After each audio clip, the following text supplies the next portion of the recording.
"Mrs. Lorena, please, don't do this to me."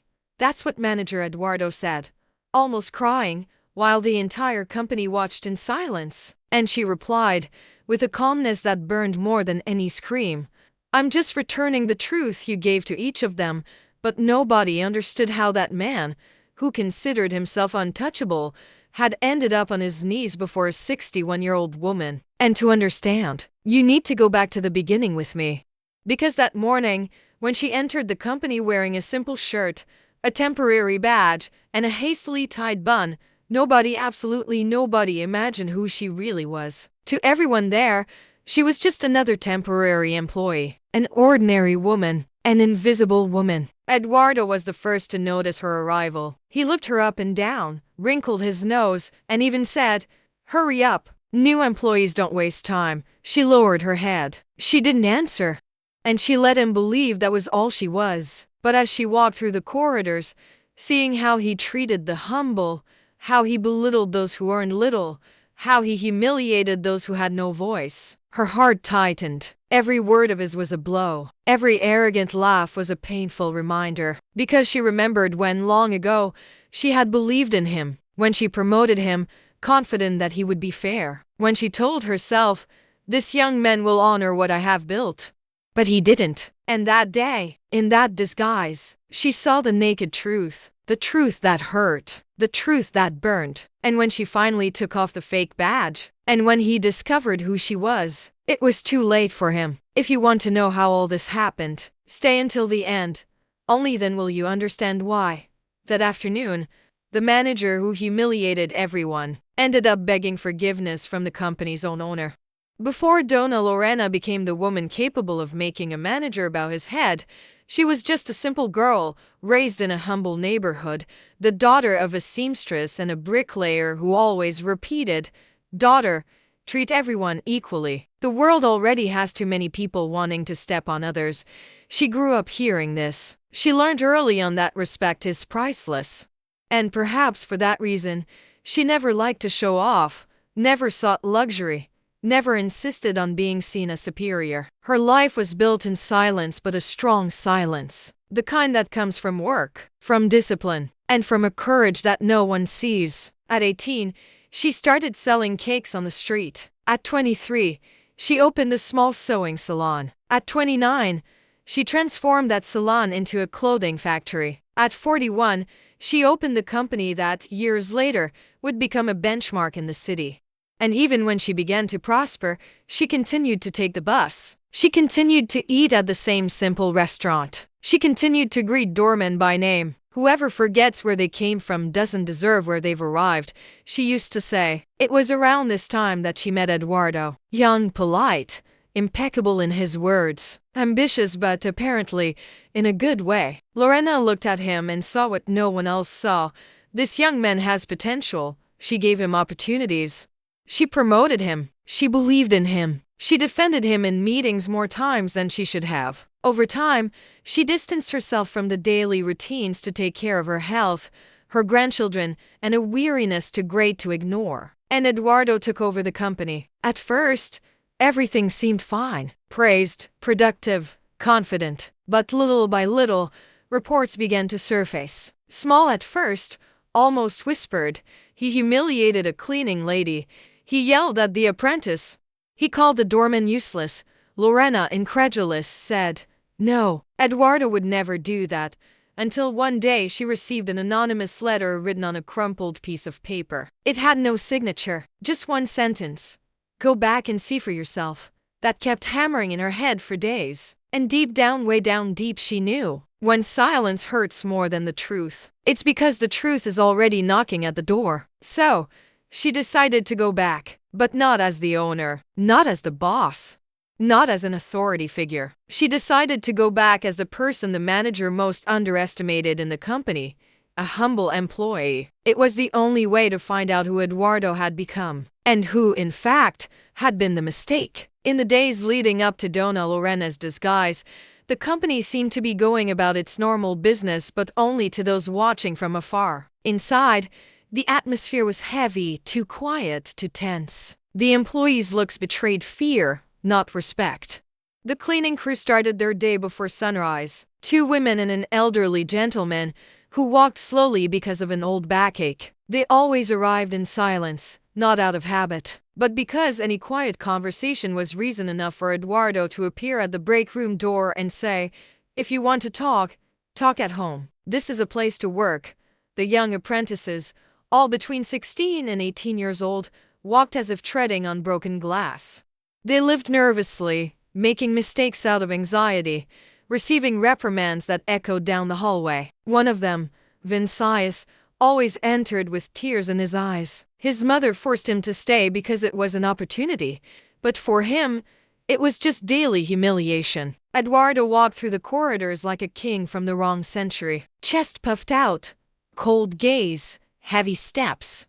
If someone didn't greet him immediately, he would say loudly, "Did you lose your tongue or just forget your manners?" When the office employees saw him arriving, they straightened their posture. Some hurriedly closed windows on their computers. Others pretended to have reports in their hands. Even those who weren't doing anything wrong felt their bodies freeze. But when a director visited the company, everything changed. Eduardo would flash a wide, almost rehearsed smile. Soft voice, impeccable posture. He even opened doors for those in high positions. "Too much kindness for someone above," a staff member once murmured. "Too much arrogance for someone below."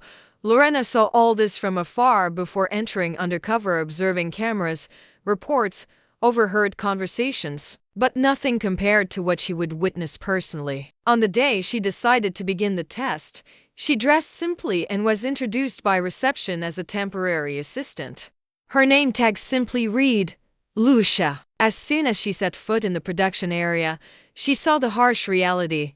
Employees afraid even of making a mistake. An almost sickly silence. People working without lifting their heads. The first scene she witnessed was a cleaning lady asking permission to pass with her cart. Eduardo said, "Go ahead, and try not to drop anything like last time." She hadn't dropped anything. It was just his way of reminding her that she was nobody. Then, he approached a young apprentice who was trembling as he held a stack of documents. "My God, look at this. All crooked. How long will I have to teach incompetent people?" The boy could barely breathe. Lorena took a step back, feeling the familiar pain she knew well. The pain of seeing the stronger crushing the weaker. It was exactly the kind of shame she swore her company would never have. Throughout the day, she noticed other details. Employees exchanging fearful glances when Eduardo appeared, quick whispers about possible punishments, a cafeteria worker quietly resigning so he wouldn't hear, a doorman being ignored as if he were invisible. Lorena carried boxes, swept a corridor here, cleaned there, always in the silence of someone observing unseen. And Eduardo seemed to feed off that distorted power. Every order was given with poison.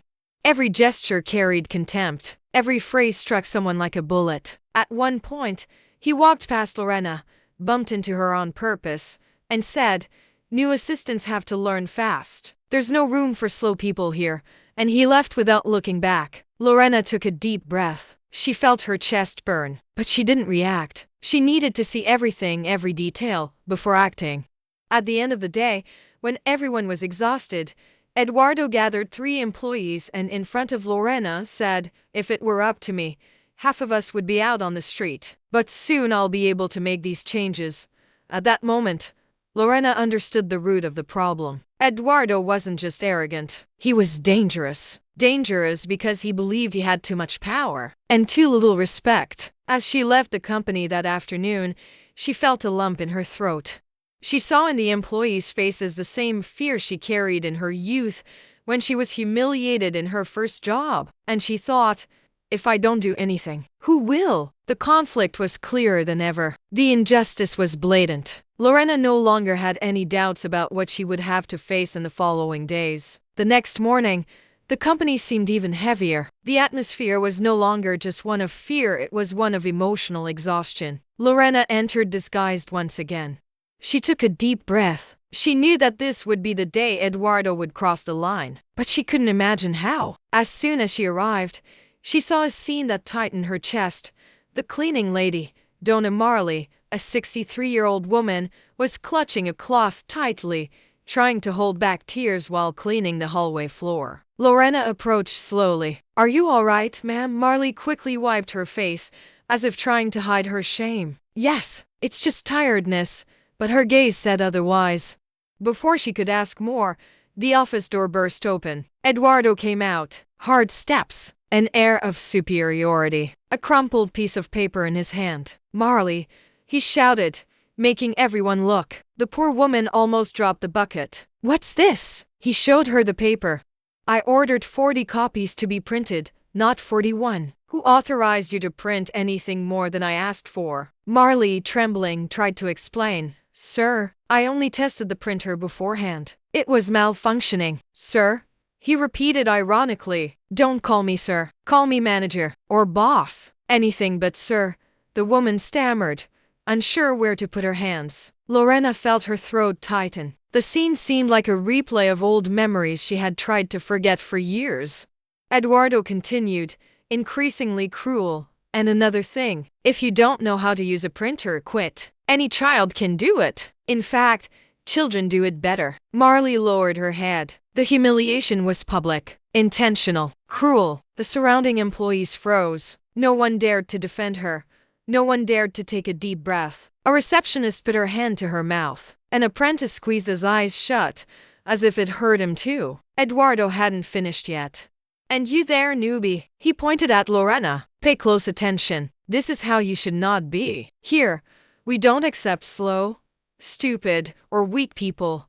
Lorena felt her soul tremble. Eduardo showed daily signs of arrogance, but that level of humiliation was another kind of violence. She tried to say something. But he interrupted her with an aggressive gesture. "I did not ask for your opinion. You just obey. Understand?" The silence that followed was suffocating. Eduardo turned his back as if nothing had happened, as if destroying someone was just part of the routine, as if humiliating someone was his right. Marley finally let out a cry held back for years perhaps. Lorena placed her hand on her shoulder. "You didn't do anything wrong." She tried to smile, but her face, marked by pain, could no longer hold it up. As the hours passed, Eduardo seemed worse. Irritated, explosive, taking out his frustrations on anyone who crossed his path.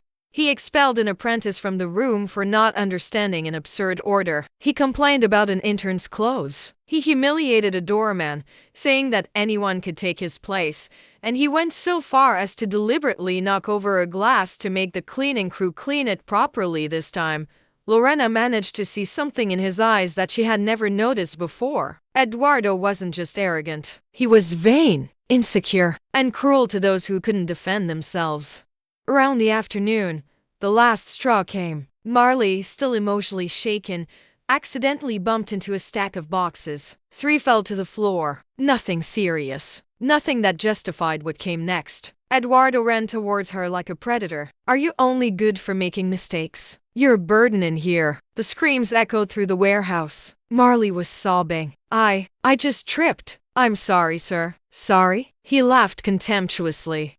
"You should thank me for still having this job. Any other company would have fired you years ago. You're only here because nobody else will hire you." The words hit everyone like slaps. Lorena closed her eyes because she knew exactly how much it hurt. And then came the phrase she would never forget, the phrase that sealed Eduardo's fate.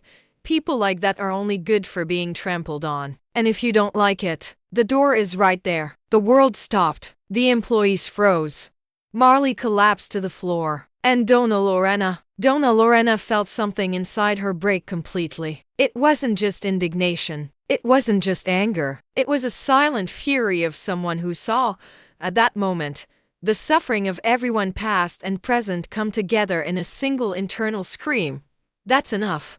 She didn't say anything. Not at that moment. But while Eduardo turned his back once again, thinking himself invincible, she had already decided exactly what would happen to him. And nobody imagined what was about to happen. When Lorena arrived home that night, her hands still trembled. The image of Marley lying on the floor, crying with shame, hammered in her mind like an impossible to silence echo. She took off her simple uniform, placed it on the chair and stared at it as one stares at an open scar. It was just a piece of fabric, but it carried everything she had seen that day. She sat on the edge of the bed. She took a deep breath. But as she exhaled, a sob came with it. A sob of someone who had endured too much for too long. How could I have trusted him so much? She whispered, and the question hung in the air, like a weight compressing her chest. For a few minutes, Lorena wasn't the owner of the company. She wasn't the leader. She wasn't the strong woman everyone knew. She was just a tired old woman, devastated to see her own creation become a weapon against innocence. The thoughts came in waves. Marley being humiliated, the apprentice trembling before Eduardo, the intern trying to hide her tears, the doorman being treated like trash. Lorena closed her eyes tightly. She felt something akin to guilt even knowing it wasn't hers. But the human heart isn't always fair to itself. For a moment she thought, was it me who created this monster? She remembered the young, polite, promising Eduardo. She remembered seeing in him the reflection of thousands of humble people like she had once been. She remembered betting on him, believing in him, promoting him. I was wrong, she murmured, and it was like admitting a truth she had been trying to deny for years. Her cell phone vibrated. It was a message from HR. Eduardo has requested authorization to fire 2 cleaning staff members tomorrow morning. Lorena felt her stomach churn. 2. Precisely the most vulnerable. The ones who had no one. The ones who depended most on that job. She felt anger rising, a good, righteous, hot anger. But she also felt fear. Fear of what Eduardo might do when he found out she knew everything. Fear of the damage she had already caused. Fear of what she might do if she delayed any longer. She stood up. She walked slowly to the mirror. She looked at her own face, tired, tense, but firm. And she saw there not fragility, but purpose. If I do nothing, no one will. And in that instant, something inside her clicked. She realized she couldn't wait any longer. She couldn't observe in silence any longer. She couldn't trust time anymore. It was time to stop the fall. It was time to stand up for all those who had no voice. She ran her hands over her face, took a deep breath, and said, "Tomorrow, he will find out who I am." Her voice was still low, but it no longer trembled. Lorena sat at the table, opened her notebook, and began to write. Notes, accounts, names, situations, everything she saw. She prepared the ground in silence, just as he had humiliated her in silence. And when she finished, she closed the computer slowly, as if closing a cycle. That night, Lorena didn't sleep. But for the first time in a long time, she was absolutely certain of what she needed to do. The next day, Eduardo wouldn't humiliate anyone. He would learn. The following morning began with an awkward silence in the company. The kind of silence that precedes storms, not those that fall from the sky, but those that fall upon hidden truths. Lorena arrived early, but not as an assistant. Not that day. She wore simple clothes. Yes, but she didn't hide her face. She didn't avoid eye contact. She didn't try to go unnoticed. She passed through the gate without saying anything. The doorman, who had been humiliated by Eduardo the day before, sensed something different in her. A glimmer of decisiveness, of courage. "Good morning, ma'am," he hesitated, unsure how to address her. Lorena simply smiled. "Today will be," she said, "a better day." And she went inside. Inside, Eduardo walked through the corridors as if he owned the world. Arms crossed, chest puffed out, heavy steps. Ready for another day of shouting. His tongue was a whip, and he knew it. He spotted Lorena from afar. Or at least, he spotted the woman he thought was the cleaning lady. "You," he pointed, without even breathing. "Get the coffee. And quickly. I'll really need it today." Lorena took a deep breath. Her calmness irritated Eduardo, but at that moment he didn't yet know why. "I'm not getting coffee," she said, without changing her tone. Eduardo stopped. He turned slowly, frowning. "What did you say?" Those were long seconds. Seconds that would make history in the company. Lorena took 2 steps forward. Not arrogantly, but with the firmness of someone who carries lives on her shoulders. "I said I'm not getting coffee." "Not today." Eduardo laughed. The laugh of someone who no longer knows what respect is. "Oh, you won't?"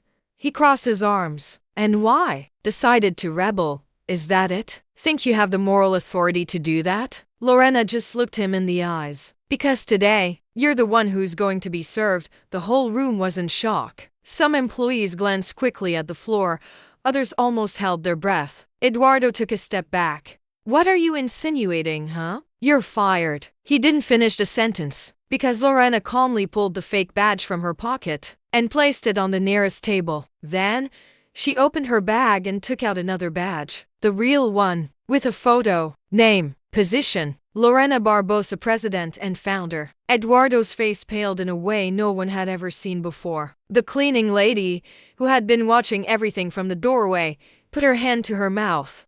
The apprentice wiped away a tear he hadn't even noticed falling. The heart of the entire company beat faster, as if everyone knew that this was justice arriving. Lorena continued, "I founded this company 35 years ago. I was the one who created every respect policy. I was the one who believed in you. And I was the one who received all the complaints. All of them." In recent months, Eduardo began to tremble. "No, it's not like that. I can explain." Lorena raised her hand. The gesture she used to silence Eduardo was as gentle as it was definitive. "Eduardo, yesterday I saw with my own eyes what you do here when you think no one is looking." She looked around, silently asking the others for courage. And they gave it. One by one, employees began to raise their hands. Some trembled, but did not back down. "He yells at us," said the cleaning lady. "He called me useless," murmured the doorman. "He threatened to fire me because I got sick," said the apprentice. "He hides reports," said the receptionist. "He humiliates everyone," added the security guard. Eduardo turned his head, desperate, as if looking for someone to defend him. But no one defended tyrants. I was under pressure," he shouted, still trying to command something. "You don't understand. I was just doing my job. Humiliating isn't work," interrupted Lorena. "Humiliation is a choice." And in that instant, Eduardo realized it was all over. Lorena opened the folder she had brought with her. She showed him printed complaints, conversations, testimonies. Everything was there. Everything documented. "From this moment on," she said, in a firm voice, "you are dismissed from the company. And it's not because of performance. It's not because of targets. It's because of a lack of character." The silence that followed was heavy and liberating. Eduardo sat down, defeated, crumbling from the inside out. He walked to the door without looking back because no one was waiting. When he left, the collective breathing of the company eased at once, as if everyone had lifted a weight from their chests. Employees hugged each other. Some cried. Others laughed nervously, still in disbelief. And Lorena, with her heart racing, heard the only thing that mattered. "Thank you," said Marley, the humiliated employee. "Nobody has ever done this for us." Lorena touched her hand. "From today on, nobody else will have to go through this." And for the first time in many years, she felt that her company was finally back in the right hands. The news of Eduardo's downfall spread through the company faster than any last-minute meeting. And for the first time in a long time, the atmosphere felt breathable. It felt like someone had opened a huge window and let in fresh air. Lorena walked slowly through the corridors, observing faces that had once always been tense and now seemed relieved. It was as if the weight everyone carried on their shoulders had evaporated as soon as the door slammed shut behind Eduardo. In the cleaning room, Marley was tidying the cart when she saw the company owner approaching. "Ma'am, do you need something?" she asked nervously. Lorena smiled. "Yes, I do. I need you to know that your work matters. That you matter." The cart slipped from Marley's hands, who brought both hands to her face and cried. She cried with relief. She cried for validation. She cried because no one had ever said that to her in 30 years at the company. And Lorena continued walking. In the youth apprenticeship sector, 2 boys immediately stood up when they saw her enter. "Miss Lorena, I'm sorry for anything. We were just afraid. Fear doesn't go well with learning," she said. "From today on, you will work in peace. And if you ever have a problem, talk to me. Don't hide anything." The boys exchanged disbelieving glances. It was the first time someone in a high position had spoken to them like people. The change wasn't just emotional. Lorena made concrete decisions. She created a clear internal policy of respect, with protected reporting channels. She reviewed positions, salaries, and responsibilities. She promoted those who had always carried the company on their shoulders without recognition. She listened to stories that no one had ever dared to tell. Each new decision healed a piece of the collective wound. And the employees, well, they began to work with something rare: motivation. In the hallways, no one walked in fear anymore. The sound that once echoed was Eduardo's shouts. Now, it was the sound of light conversations, timid laughter, and calm footsteps. Even the building seemed brighter. The doorman, who always had his eyes downcast, began to greet everyone with pride. The receptionist, previously always hunched over, now maintained a firm posture. The cleaning staff began to be addressed by names, something simple, but which had never happened before. And Lorena, every day, went through each department, not like a queen receiving applause, but like a leader, finally present. Eduardo tried to return. He tried to justify himself. He said he was stressed, sick, misunderstood. Lorena received him at the entrance but didn't invite him in. "Your problem isn't stress, Eduardo," she said firmly, but without hatred. "It's a lack of empathy, and that no company can teach." He lowered his head. He understood. He left without looking back. The following months marked a new phase for the company. Productivity increased. Smiles returned. The climate of terror disappeared as if it had never existed. Marley, the humiliated employee, was promoted to team supervisor. The apprentices received mentoring. The doorman gained public recognition for an act of honesty. And Lorena, for the first time in decades, felt that the company had returned to what she had dreamed of when she founded it. A place where no one is greater or lesser, where everyone has a name, where no one needs to fear those above them. That late afternoon, she was alone in the room she had once entrusted to the wrong hands. She looked out the window.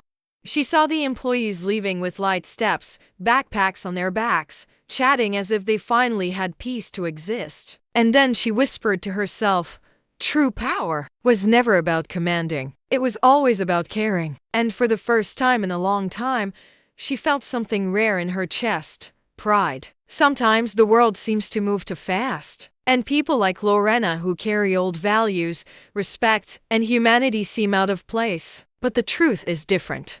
Deep down, everyone knows how to recognize when someone acts justly, and everyone admires those who don't need to shout to be heard, nor humiliate to be respected. The story of that company revealed a truth that many people forget: positions reveal the person, but power reveals character. It has always been this way. It always will be, because power can transform good people into leaders, and bad people into tyrants. Eduardo thought no one was watching.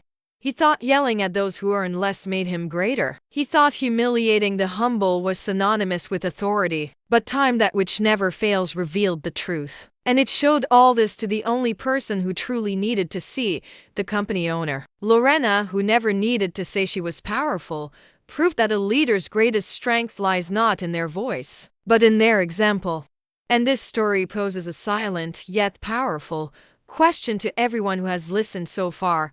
How do you treat those who can give you nothing in return? This is the true test of character. This is the exam no one can cheat on. This is the kind of test life administers every day, without warning, without preparation, without rehearsal. Sometimes the person you treat with disdain is the same one who, later on, may decide your fate.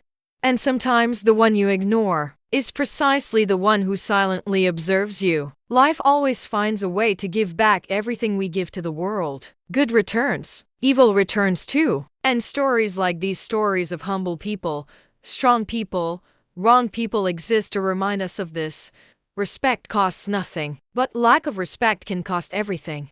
Now I ask you, have you ever seen someone change when they gained power? Or worse, have you ever seen someone reveal their true character when they thought they would never be discovered? Tell us in the comments. Your story might touch someone who is experiencing the same pain. And before you leave, remember, like, comment, and follow our channel. Be part of this community of strong women, real women, women who rise even when life tries to knock them down. Here you are never alone, and every day we bring stories that speak of overcoming, dignity, and heart-healing twists and turns. Because respect, justice, and self-love are stories that need to be told.